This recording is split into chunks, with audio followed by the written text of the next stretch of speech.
नमस्कार दोस्तों, स्वागत है आप सभी का रोहिका एकेडमी के डिजिटल प्लेटफॉर्म पे। आज जो अपन बात करेंगे राजस्थान के भूगोल, और राजस्थान के भूगोल में आज जो एमसीक्यू टाइप जो क्वेश्चन होंगे अपने, वो भौतिक प्रदेश के होंगे। और भौतिक प्रदेश के अंदर अपन बात करेंगे कि जो राजस्थान के भू आकृति प्रदेश हैं, इनका जो भौगोलिक वर्गीकरण है। सबसे पहले देखेंगे भौगोलिक वर्गीकरण की, और दूसरी जो बात करेंगे इसमें जो पश्चिमी मरुस्थलीय प्रदेश, अरावली पर्वतमाला, पूर्वी मैदानी प्रदेश और दक्षिणी पूर्वी पठारी प्रदेश, तो ये जो भौतिक प्रदेश हैं इनकी बात करेंगे अपन। इनमें जो आए हुए पूर्व परीक्षाओं में आए हुए जो क्वेश्चंस हैं उनकी बात करेंगे, और आगामी आने वाली जो भर्तियां हैं उनमें जो महत्वपूर्ण क्वेश्चन रहेंगे उनकी बात करेंगे अपन। तो जो पहला जो अपना क्वेश्चन है कि राजस्थान के भू आकृति प्रदेश का सर्वप्रथम भौगोलिक वर्गीकरण किसने किया। तो अपन बात करें कि जो राजस्थान का यानी कि जो भौतिक प्रदेश है इनको दो प्रकार से डिवाइड किया जा सकता है। कितने प्रकार से डिवाइड किया जा सकता है? दो प्रकार से। एक तो है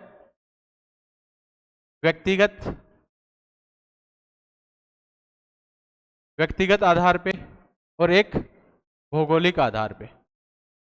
व्यक्तिगत और एक भौगोलिक आधार पे। जो व्यक्तिगत है तो इनमें से जो प्रोफेसर वीसी मिश्रा है, इन्होंने अपना जो भौगोलिक वर्गीकरण किया है राजस्थान के संदर्भ में, वो व्यक्तिगत वर्गीकरण था। दूसरा जो वर्गीकरण किया था प्रोफेसर डॉक्टर रामलोचन ने, यह भी एक तरीके से व्यक्तिगत वर्गीकरण है। तीसरी जो बात की थी हरिमोहन सक्सेना व प्रोफेसर तिवारी ने, यह भी एक तरीके से व्यक्तिगत वर्गीकरण है। तो जो सबसे पहले भौगोलिक वर्गीकरण किया है जिस भी व्यक्ति ने, वो है प्रोफेसर वीसी मिश्रा। कौन है? Professor VC Mishra. अगर अपन बात करें कि जो प्रोफेसर वीसी मिश्रा है या विनोद चंद मिश्रा है, इन्होंने 1967 के अंदर एक पुस्तक लिखी, और उस पुस्तक का नाम था राजस्थान का भूगोल। राजस्थान का भूगोल। और इस राजस्थान के भूगोल में, इस राजस्थान के भौतिक वर्गीकरण में 7 भौतिक प्रदेशों में बांटा। 7 भौतिक स्वरूपों में वर्गीकरण किया। ठीक है। अगर उनकी बात करें अपन, तो जो प्रोफेसर वीसी मिश्रा है, इन्होंने राजस्थान के जो भौगोलिक वर्गीकरण किया, इसे 7 भौगोलिक स्वरूपों में बांटा। तो अगर इसमें देखें अपन राजस्थान के मानचित्र में, तो एक जो पश्चिमी राजस्थान है, आपको पता है कि यहाँ वर्षा है, जो पश्चिमी राजस्थान के अंदर 0 से 50 सेंटीमीटर औसत वर्षा होती है यहाँ पे। तो इन्होंने पश्चिमी शुष्क मैदान, यानी कि वर्षा के आधार पे अगर अपन देखें तो पश्चिमी शुष्क मैदान, और एक दूसरा है अर्ध शुष्क मैदान।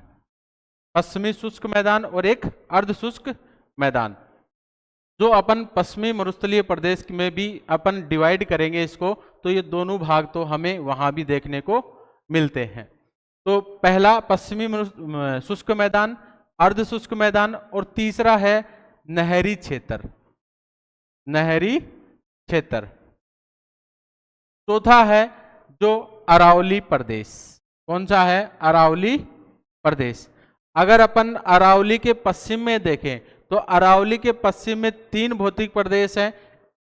अरावली को छोड़ के अरावली के पश्चिम में 3 भौतिक प्रदेश जो वीसी मिश्रा ने बताया है, जैसे नहरी क्षेत्र, पश्चिमी शुष्क मैदान और अर्ध शुष्क मैदान। एक अरावली प्रदेश, और अरावली प्रदेश के पूर्व में 3 भौतिक प्रदेश, जिनमें एक पूर्वी कृषि औद्योगिक प्रदेश, चंबल बीहड़ क्षेत्र, और दक्षिणी पूर्वी कृषि प्रदेश। अगर अपन दिशा के बात करें तो दक्षिणी पूर्वी कृषि प्रदेश, जो एग्रीकल्चर से संबंधित क्षेत्र है, उसे कहा। जो पूर्वी कृषि औद्योगिक प्रदेश, यानी कि जो पूर्वी क्षेत्र है वहां कृषि प्लस इंडस्ट्रियल एरिया, औद्योगिक क्षेत्र शामिल किया गया है। और जो चंबल नदी वाला जो बीहड़ क्षेत्र है, उसे चंबल बीहड़ क्षेत्र। आप लोगों ने देखा होगा कि जो वीसी मिश्रा है, विनोद चंद मिश्रा ने 7 भौतिक प्रदेशों में बांटा, लेकिन हाड़ौती की कहीं पर बात ही नहीं की इन्होंने। हाड़ौती की कहीं पर बात भी नहीं की इन्होंने। इन्होंने शुष्क मरुस्थल क्षेत्र, अर्ध शुष्क नहरी क्षेत्र, अरावली प्रदेश, पूर्वी कृषि औद्योगिक प्रदेश और दक्षिणी पूर्वी कृषि प्रदेश और चंबल बीहड़ क्षेत्र आदि ही भौतिक प्रदेशों में वर्गीकरण किया। तो इसका जो सही उत्तर होगा professor VC Mishra. Professor doctor Ramlochan ने 1971 के अंदर वर्गीकरण किया राजस्थान का, और इन्होंने दो वृहत भौगोलिक क्षेत्रों में विभक्त किया, और इन दो को इन्होंने 4 में किया, और इन 4 से 12 उप श्रेणियां विभक्त की। तो रामलोचन ने 1971 में व्यक्तिगत वर्गीकरण किया।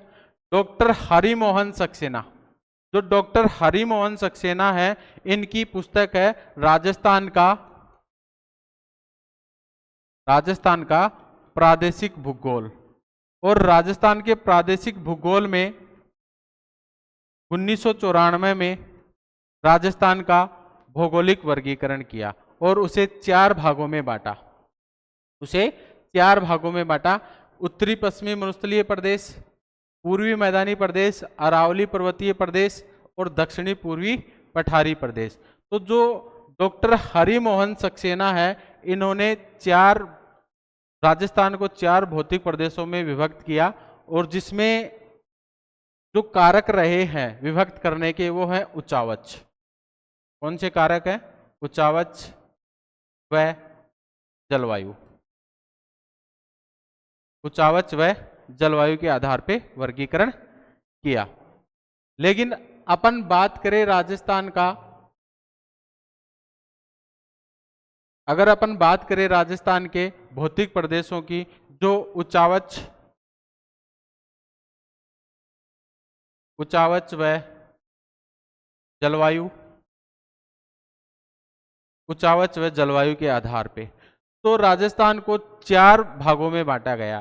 पहला है उत्तरी पश्चिमी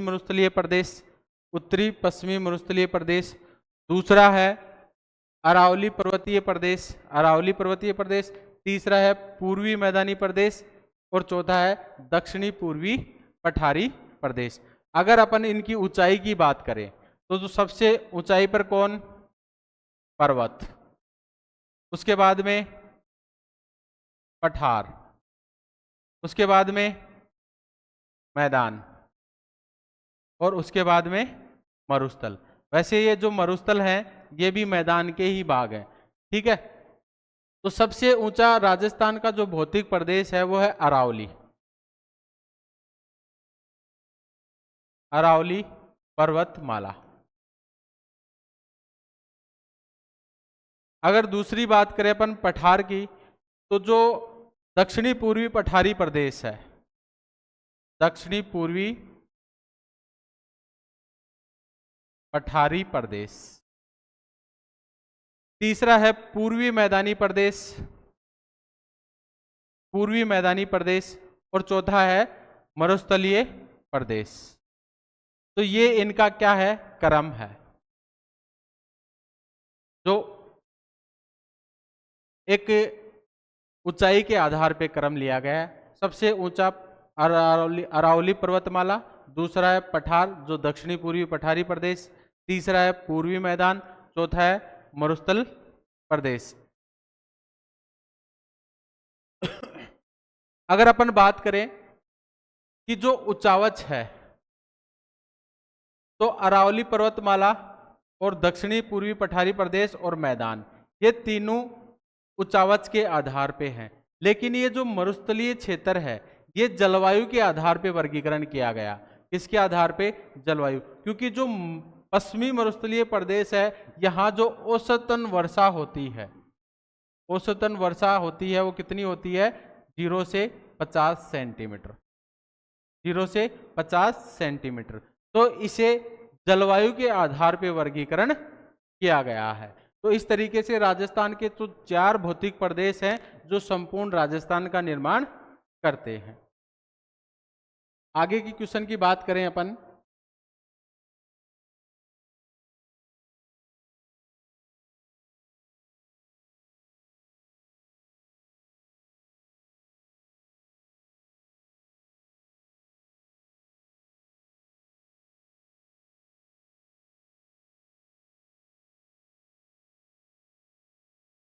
चल क्यों नहीं रहा?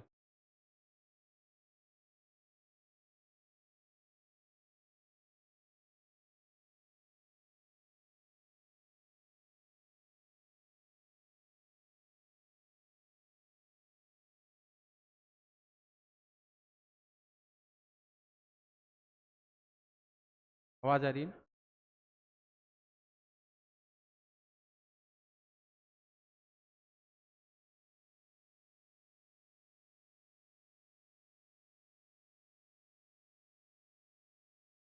देखो, आवाज आ रही। आगे अपन नेक्स्ट क्वेश्चन की बात करें, सॉरी टेक्निकल प्रॉब्लम। आगे अपन बात करें कि संरचनात्मक दृष्टि से राजस्थान के भौतिक स्वरूप भारत के निम्नलिखित में से किस उच्चावच प्रदेशों का हिस्सा है। यानी कि राजस्थान के 4 भौतिक प्रदेश, एक कौन सा? अरावली, दूसरा है दक्षिणी पूर्वी पठारी प्रदेश, तीसरा है पूर्वी मैदानी प्रदेश, और चौथा है मरुस्थलीय प्रदेश। ये जो 4 भौतिक प्रदेश हैं, ये भारत के निम्नलिखित में से किस उच्चावच प्रदेशों के हिस्से हैं?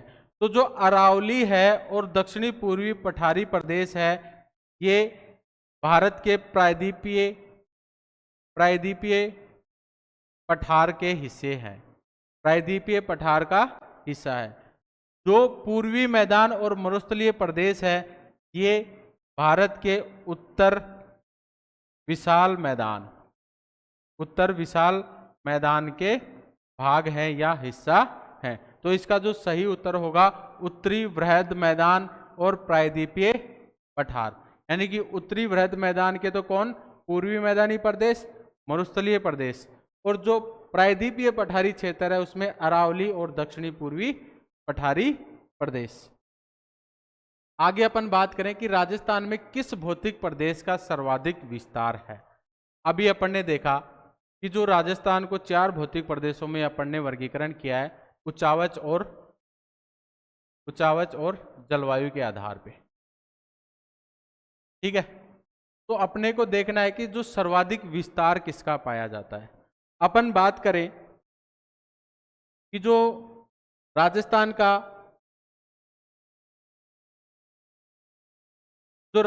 का उत्तरी पश्चिमी मरुस्थलीय प्रदेश है, ये जो पीले कलर में डिवाइड किया हुआ है उत्तरी पश्चिमी मरुस्थलीय प्रदेश, ये पूरे क्षेत्र राजस्थान के कुल क्षेत्रफल का 61.11% भाग अकेला कवर करता है।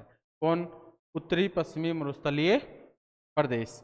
तो इस क्वेश्चन में क्या पूछा गया है अपने कि राजस्थान के किस भौतिक प्रदेश का सर्वाधिक विस्तार है? तो कौन से का है? मरुस्थलीय प्रदेश का। यानी कि 61% भाग, केवल 61.11% भाग केवल मरुस्थलीय क्षेत्र पाया जाता है राजस्थान के अंदर। अपन इसकी बात करें अरावली पर्वतमाला की, तो अरावली जो पर्वतमाला है यह है केवल 9% भाग पे, और जो हाड़ौती का जो पूर्वी मैदानी प्रदेश है यह है 23% भाग पे, और जो हाड़ौती का पठार है ये 6.89% भाग पे फैला हुआ है। अपन बात करें मरुस्थलीय प्रदेश की, तो ये जो मरुस्थलीय प्रदेश है ये भारत के अंदर 4 राज्यों में फैला हुआ है। कितने राज्यों में? 4 राज्यों में। तो भारत के उत्तर पश्चिम में इसका विस्तार देखने को मिलता है, जिसमें पंजाब, हरियाणा, राजस्थान और गुजरात। तो जो भारत के अंदर जो मरुस्थलीय प्रदेश है ये 4 क्षेत्रों में देखने को, 4 राज्यों में देखने को मिलता है, पंजाब, हरियाणा, राजस्थान और गुजरात। तो जो सर्वाधिक विस्तार है ये राजस्थान के अंदर पाया जाता है, सर्वाधिक विस्तार राजस्थान में पाया जाता है, और जो न्यूनतम विस्तार है वो हरियाणा में पाया जाता है। न्यूनतम विस्तार कहाँ पाया जाता है? हरियाणा के अंदर। इसे थार का मरुस्थल भी कहते हैं। क्या कहते हैं? थार का मरुस्थल। थार का मरुस्थल भी कहते हैं। आगे अपन बात करें कि जो राजस्थान में उत्तर पश्चिमी मरुस्थलीय क्षेत्र है, इसका जो निर्माण है, इसका निर्माण टर्सरी युग में हुआ। कब हुआ? टर्सरी युग में, वह प्लीस्टोसीन काल, प्लीस्टोसीन काल में हुआ। ठीक है। अगर अपन बात करें कि यह क्षेत्रफल, इसका जो कुल क्षेत्रफल है वो है 61.11%, यानी कि अपन कह सकते हैं कि पूरे राजस्थान का लगभग 2/3। कितना तिहाई? 2/3। तो कई बार ये क्वेश्चन भी पूछते हैं एग्जाम के अंदर कि राजस्थान पश्चिमी मरुस्थल का राजस्थान में कितना विस्तार है? 2/3, 1/3। तो इसको भी ध्यान रखना है। यहाँ पर जो जनसंख्या निवास करती है वो 40% जनसंख्या निवास करती है, यानी कि जनसंख्या क्षेत्रफल की दृष्टि से सबसे ज्यादा पश्चिमी मरुस्थल के अंदर। लेकिन जन घनत्व के मामले में, जन घनत्व के मामले में यहाँ पर जो जनसंख्या है वो कम ही देखने को मिलती है। ये जो पश्चिमी मरुस्थलीय प्रदेश है यह है great paleo Arctic, great paleo Arctic Africa, African मरुस्थल का पूर्वी भाग है। कौन सा भाग है? पूर्वी भाग है। अगर अपन बात करें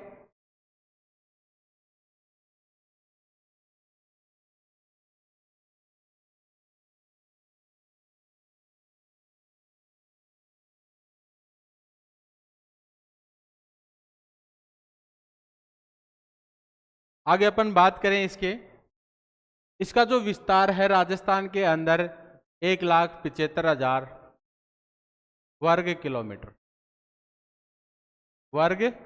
किलोमीटर में फैला हुआ है। अगर अपन इसकी लंबाई की बात करें तो इसकी जो लंबाई है वो 640 किलोमीटर, 640 किलोमीटर। अगर इसकी चौड़ाई की बात करें अपन, इसकी जो चौड़ाई है 300 किलोमीटर तक इसकी चौड़ाई देखने को मिलती है। अगर अपन इसकी औसतन ऊंचाई की बात करें, इसकी ऊंचाई की बात करें तो इसकी जो औसतन ऊंचाई है हमें 200 मीटर तक देखने को मिलती है। कितनी? 200 मीटर देखने को मिलती है। ये जो थार का मरुस्थल है या जो उत्तरी पश्चिमी मरुस्थल है ये दो भागों में डिवाइड है। जो एक 25 सेंटीमीटर समवर्षा इसे दो भागों में डिवाइड करती है। एक तो शुष्क मरुस्थलीय प्रदेश और एक अर्ध शुष्क मरुस्थलीय प्रदेश, दो भागों में डिवाइड करते हैं। तो इसका जो उत्तर होगा कि भौतिक प्रदेश सर्वाधिक विस्तार है किसका है? मरुस्थलीय प्रदेश का। आगे अपन बात करें कि राजस्थान के भौतिक प्रदेश पश्चिमी मरुस्थलीय प्रदेश के संबंध में निम्नलिखित कथनों का परीक्षण कीजिए तथा नीचे दिए गए कूट का प्रयोग कर सही कथन का चयन करना है। अपने को सही कथन देखना है राजस्थान के जो पश्चिमी मरुस्थलीय प्रदेश है उससे संबंधित। तो जो पहला है, पश्चिमी मरुस्थल राजस्थान का सबसे बड़ा भूभाग प्रदेश है, बिल्कुल है, 61.11% भाग। अगर दूसरे की बात करें कि जनसंख्या प्रतिशत की दृष्टि से राजस्थान का सबसे बड़ा भूभाग कौन सा है? उत्तरी पश्चिमी मरुस्थलीय प्रदेश, बिल्कुल 40% जनसंख्या निवास करती है। इस प्रदेश की जो जलवायु है शुष्क व अर्ध शुष्क प्रकार की है, बिल्कुल जो 25 डिग्री सेंटीमीटर जो वर्षा रेखा है, 25 डिग्री सेंटीमीटर जो वर्षा रेखा है इसे दो भागों में बांटती है। एक तो 0 से 25 और 25 से 50। ठीक है, तो 0 से 25 यानी शुष्क और 25 से 50 यानी अर्ध शुष्क। तो ये बात भी सही है। तो इसके जो तीनों के तीनों कथन है ये सारे के सारे सही है। ठीक है, आगे अपन बात करें कि निम्नलिखित में से कौन सी विशेषता थार के मरुस्थल से संबंधित नहीं है। यानी कि यहाँ शुष्क व अर्ध शुष्क जलवायु पाई जाती है, बिल्कुल पाई जाती है, जो 25 सेंटीमीटर वर्षा रेखा इसको डिवाइड करती है। बात करें यहाँ रेतीली मिट्टी पाई जाती है, बिल्कुल यहाँ रेतीली मिट्टी पाई जाती है थार के मरुस्थल के अंदर। यहाँ सदाबहार वन पाए जाते हैं। चौथा जो ऑप्शन है, यहाँ बालू का स्तूप पाए जाते हैं। अगर जहाँ रेतीली मिट्टी होगी तो वहाँ बिल्कुल बालू का स्तूप तो पाए जाएंगे। तो इसका जो सही ऑप्शन होगा, यहाँ सदाबहार वन पाए जाते हैं। नहीं, यहाँ सदाबहार वन नहीं, यहाँ मरुद्भिद प्रकार की वनस्पति या जीरोफाइट प्रकार की वनस्पति देखने को मिलती है, जैसे कि सेवन घास, बबुल, खेजड़ी, कैक्टस आदि प्रकार की यहाँ वनस्पति देखने को मिलती है। तो इसका जो सही उत्तर होगा, यहाँ सदाबहार वन पाए जाते हैं, क्योंकि ये थार के मरुस्थल से संबंधित नहीं है, पूछा है। ठीक है, तो 3 कथन इसके सही है, 1 कथन इसका गलत है। आगे अपन बात करें कि राजस्थान स्थित थार का मरुस्थल किसका अवशेष है? किसका अवशेष? अपन ने पहली क्लास में बात की थी कि जो राजस्थान का निर्माण हुआ किससे हुआ? जीटी से। तो जी यानी गोंडवाना और टी यानी तैतीस सागर। तो अपन ने देखा कि थार का जो मरुस्थल है उसका निर्माण किससे हुआ है? तैतीस सागर से। किससे हुआ है? तैतीस सागर से। यानी कि 20 लाख वर्ष पहले, 20 लाख वर्ष पहले प्लीस्टोसीन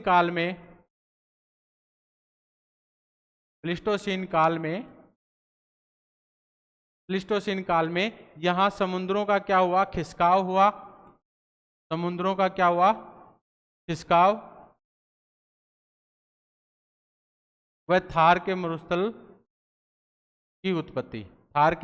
की उत्पत्ति होती है।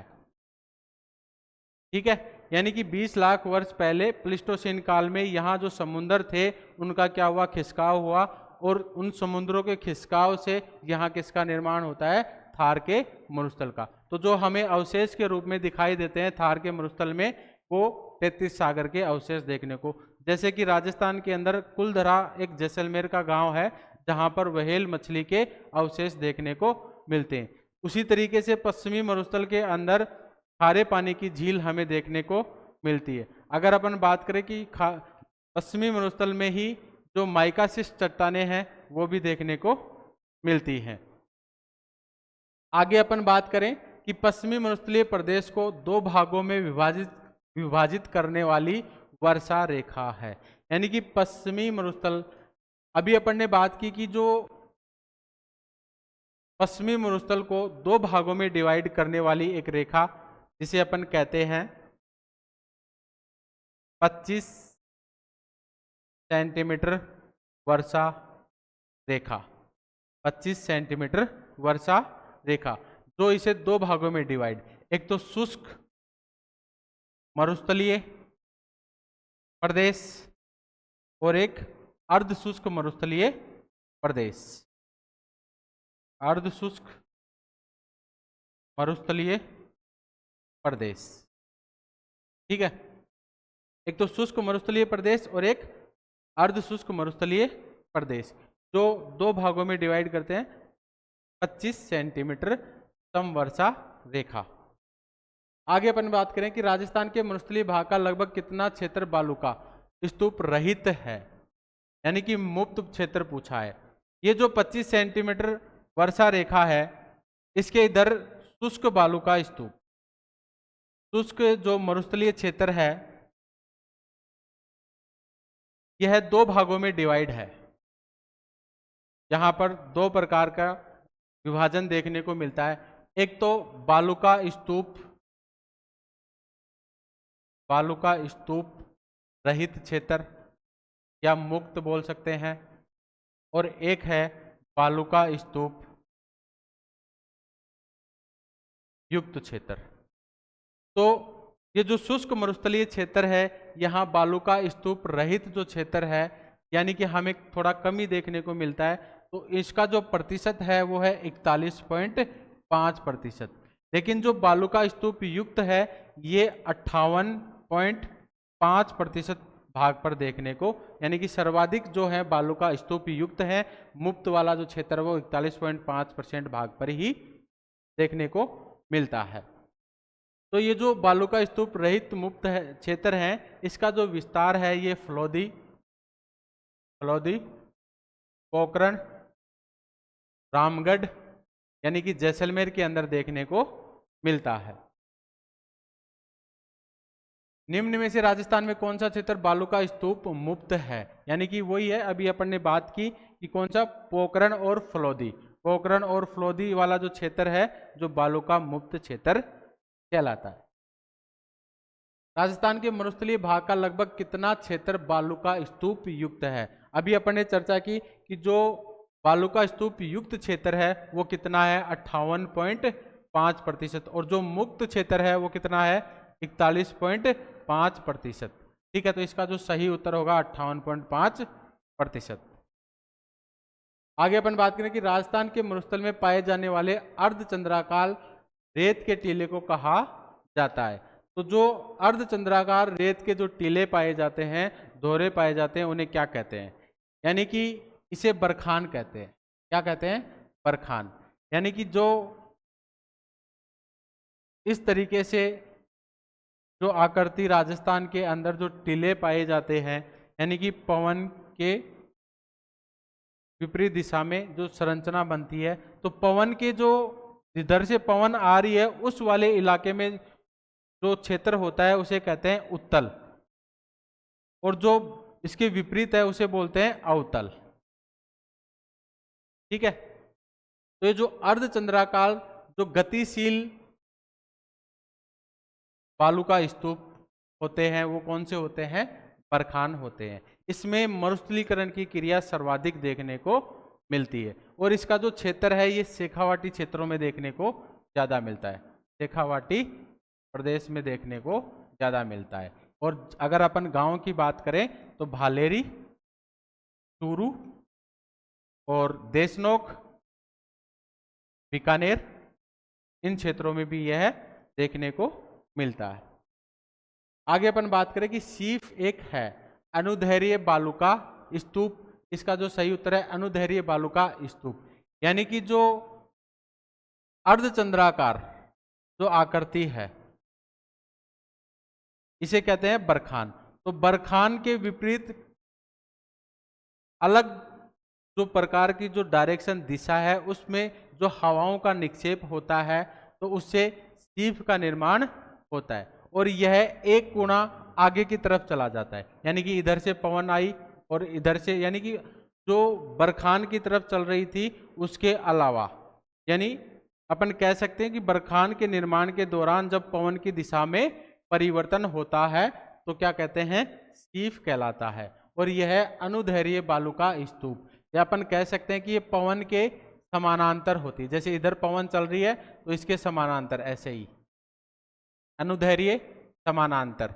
और जो अनुप्रस्थ होते हैं, जो जिनमें अवरोध उत्पन्न हो जाता है, तो जिनमें जो बालू का स्तूप बनते हैं, अवरोध के कारण जो बालू का स्तूप बनते हैं, इधर से जैसे पवन आई और यहाँ पर कोई भी अवरोध या रुकावट देखने को मिली और यहाँ जो बालू का स्तूप बने उसे अनुप्रस्थ कहते हैं।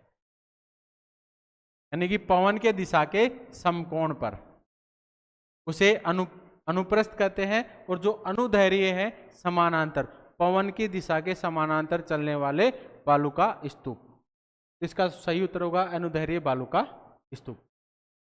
आगे अपन बात करें कि राजस्थान के कौन से क्षेत्र में तारा बालू का स्तूप पाए जाते हैं। यानी कि जो तारा बालू का स्तूप हैं जिनमें अनियमित हवाओं की वजह से बनते हैं, अनियमित हवाओं की वजह से इनका निर्माण होता है। हवाओं की वजह से इनका निर्माण होता है, और इसका जो विस्तार देखने को मिलता है वो मोहनगढ़, और एक और देखने को मिलता है जैसलमेर में पोखरण। पोखरण में भी यह तारा बालू का स्तूप, यानी कि इसकी जो आकृति है ये तारा के समान तीन भुजा या तीन भुजाओं से अधिक इसकी संरचना देखने को मिलती है इस तरीके से। तो ये कौन सी है, तारानुमा बालू का स्तूप। और यह है मोहनगढ़, पोखरण, सूरतगढ़, गंगानगर आदि क्षेत्रों में देखने को मिलता है। तो इसका जो सही उत्तर है ए या 1 नंबर। राजस्थान में निम्नलिखित में से कौन सा एक बालू का स्तूप का प्रकार नहीं है? अभी अपन ने देखा कि बरखान अर्धचंद्राकार जो आकृति होती है उसे बरखान कहते हैं।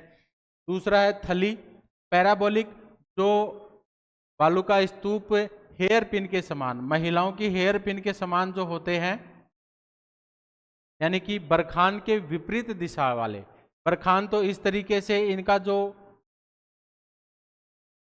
ये वाला जो क्षेत्र आगे बढ़ा हुआ होता है, उसी तरीके से इनका जो क्षेत्र है वो इस तरीके से, जो पैराबोलिक होते हैं उनका पैराबोलिक, उसे क्या कहते हैं? पैराबोलिक बालू का स्तूप, यानी कि कह सकते हैं महिलाओं के हेयर पिन जैसे, उसके जैसे दिखाई देते हैं। तो पैराबोलिक भी है। और सीप अभी अपन ने पढ़ा है, तो इसका जो उत्तर होगा थली, यानी कि थली मरुस्थल, यानी कि मरुस्थलीय जो क्षेत्र है उसके अंदर जो ऊंचे उठे हुए भाग होते हैं उसे क्या कहते हैं? थली कहते हैं। मरुस्थल में ऊंचे उठे हुए भाग, मरुस्थल में ऊंचे उठे हुए भाग थली कहलाते हैं। आगे अपन बात करें कि निम्नलिखित में से कौन सा कथन सही नहीं है? अगर इसमें देखें कि अर्धचंद्राकार बालू का स्तूप को बरखान कहते हैं, बिल्कुल कहते हैं। अभी अपन ने देखा कि जो अर्धचंद्राकार गतिशील जो मरुस्थलीय सर्वाधिक मरुस्थलीकरण की गति को बढ़ावा देने वाला जो बालू का स्तूप है कौन सा है? बरखान। दूसरी अगर अपन बात करें कि बालू का स्तूप मुक्त शुष्क मरुस्थल प्रदेश राजस्थान में संपूर्ण शुष्क मरुस्थल का 58.5% है। तीसरा अगर अपन देखें कि पश्चिमी मरुस्थलीय प्रदेश राजस्थान के कुल क्षेत्रफल का 61.11% है, बिल्कुल ये बात भी सही है, ये भी सही है। सीप एक अनुदैर्घ्य बालू का स्तूप है, बिल्कुल ये बात भी सही है। तो ये जो अपनी 2 नंबर की बात है ये गलत हो गई, क्योंकि बालू का स्तूप जो मुक्त क्षेत्र है, जो शुष्क मरुस्थल प्रदेश में पाए जाते हैं, इनका जो प्रतिशत है ये 41.5% भाग पर ही देखने को मिलते हैं। ये जो 58.5% भाग पर है ये बालू का स्तूप युक्त होते हैं, यानी कि 58.5% भाग पर बालू का देखने को मिलते हैं, यानी कि जो बालू के ढेर हैं वो देखने को मिलते हैं। आगे अपन, तो दोस्तों ये जो सीरीज है अपने भौतिक प्रदेशों के बारे में, और भौतिक प्रदेशों के बारे में अपन ने 15 क्वेश्चनों की बात की। अभी तक अपन ने जिन क्वेश्चनों की बात की है वो है पश्चिमी मरुस्थलीय प्रदेश, और पश्चिमी मरुस्थलीय प्रदेश के अंदर अपन ने 2 भागों में डिवाइड किया। एक तो था शुष्क मरुस्थलीय प्रदेश, तो ये जो शुष्क मरुस्थलीय प्रदेश है अभी तक अपन ने यहाँ तक ही इन क्वेश्चनों को देखा है। कल अपन जो बात करेंगे वो अर्ध शुष्क मरुस्थलीय प्रदेश की बात करेंगे, अर्ध शुष्क मरुस्थलीय प्रदेश की बात कल नेक्स्ट वीडियो में करेंगे। तो ये जो श्रृंखला है आप देखते रहिए और अपने आगामी परीक्षाओं को में सफलता पाने के लिए सुनिश्चित करें। धन्यवाद।